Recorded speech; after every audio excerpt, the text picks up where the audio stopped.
The ground offensive was launched in mid-February from Thailand. The weak British, Indian and Burmese forces were soon in retreat, finding it impossible to prevent the Japanese from infiltrating through the jungle.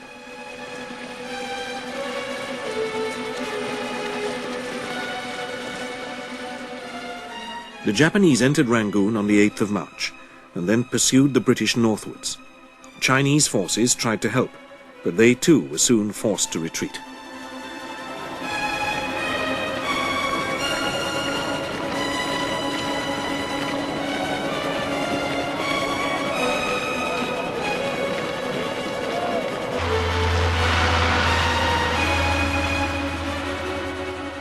Soon the Japanese had driven the Allies back across the mighty Irrawaddy and Chindwin rivers and back into the northeast Indian province of Assam.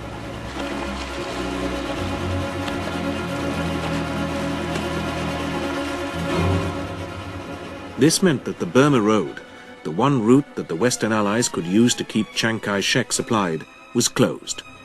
From now on, all supplies had to be flown over the mountains separating Burma from China. This perilous route was known to the pilots who flew it as the Hump.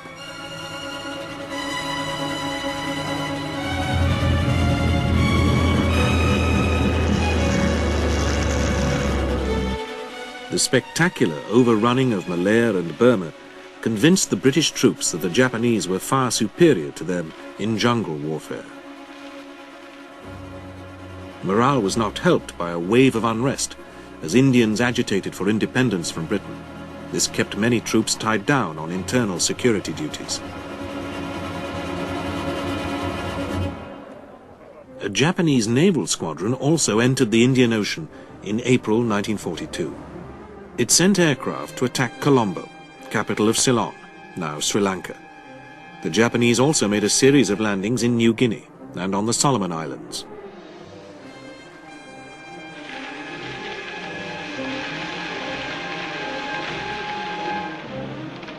This brought the war ever closer to Australia. On the 22nd of March 1942, Japanese aircraft attacked Darwin in the north of the country. Such was the concern that this was the precursor to a Japanese invasion that a wholesale evacuation of livestock southwards from northern Australia began to take place.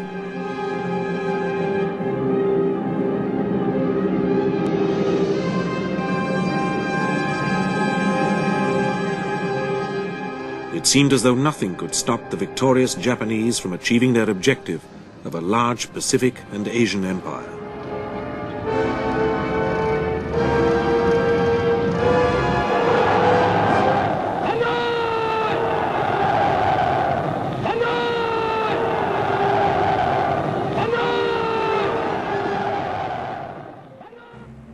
But there were gleams of hope for the Allies. On the 18th of April 1942, 16 B-25 bombers led by Colonel James Doolittle took off from the American carrier Hornet, which was 750 miles east of Tokyo. They bombed the Japanese capital and other cities and then flew on to China. The sheer audacity of this operation provided an enormous boost to Allied morale at what was a very dark time in the Pacific. More important was that American codebreakers had identified the next Japanese objective as Port Moresby in Papua. The Japanese mounted their landings from Rabaul. An American task force built round the carriers Lexington and Yorktown, which had escaped destruction at Pearl Harbor, prepared to intercept the invasion fleet in the Coral Sea. On the 7th of May, the two naval forces clashed, but the battle was to take a novel form. Japanese carrier-borne aircraft struck first. They badly damaged an oiler.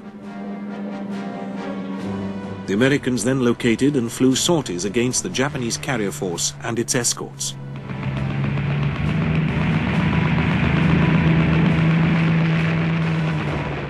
They managed to sink the carrier Shoho.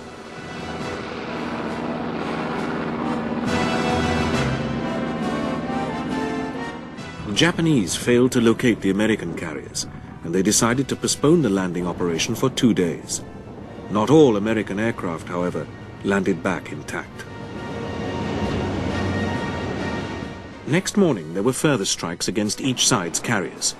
The Japanese Shokaku was crippled, but the Americans also lost Lexington to torpedo bomber attack and withdrew. Nonetheless, the Battle of the Coral Sea had for the first time frustrated Japanese plans.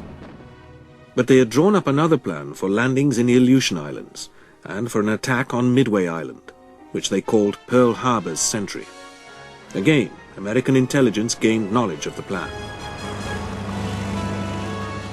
Admiral Chester Nimitz, commanding the Pacific Ocean Zone, deployed all three of his carriers, including Coral Sea veteran Yorktown, to cover Midway. On the 4th of June 1942, the opposing fleets clashed. The battle began with a Japanese airstrike against Midway itself.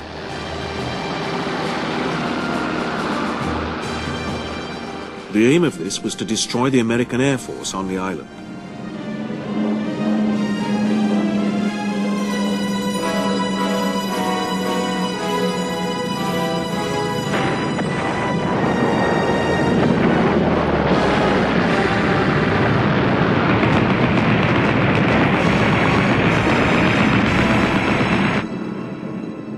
But although a number of US aircraft were destroyed, the Japanese failed to eradicate the American air threat.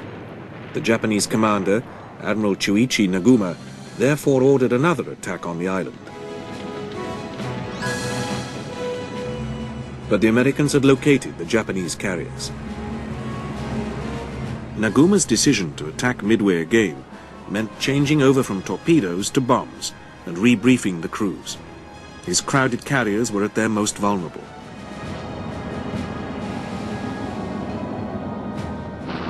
It was now that the Americans struck.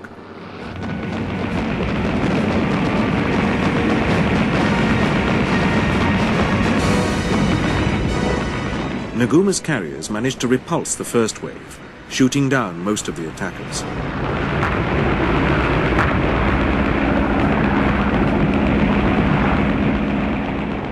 The Japanese now resumed their preparations for the second strike against Midway.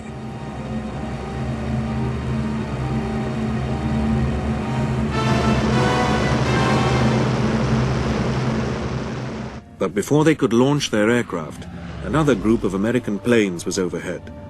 The result was devastating.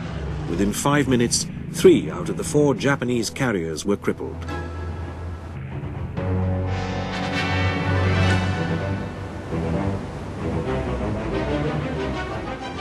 Yet in spite of this disaster, the Japanese were by no means finished. Aircraft were now launched from the surviving carrier, Hiryu.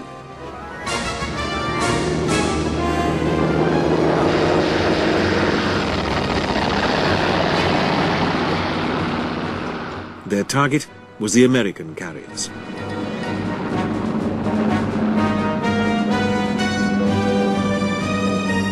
It was Yorktown which faced the main weight of the attack.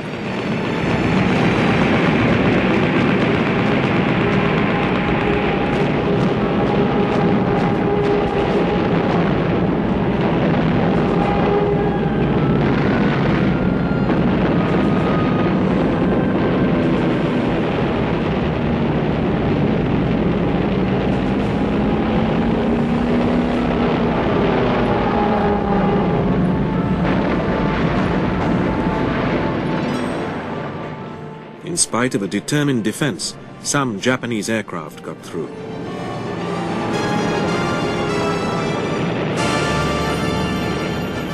Yorktown was struck by 3 bombs, which knocked out 2 of her boilers. This was followed by 2 torpedo hits. The cumulative effect was to cripple the carrier.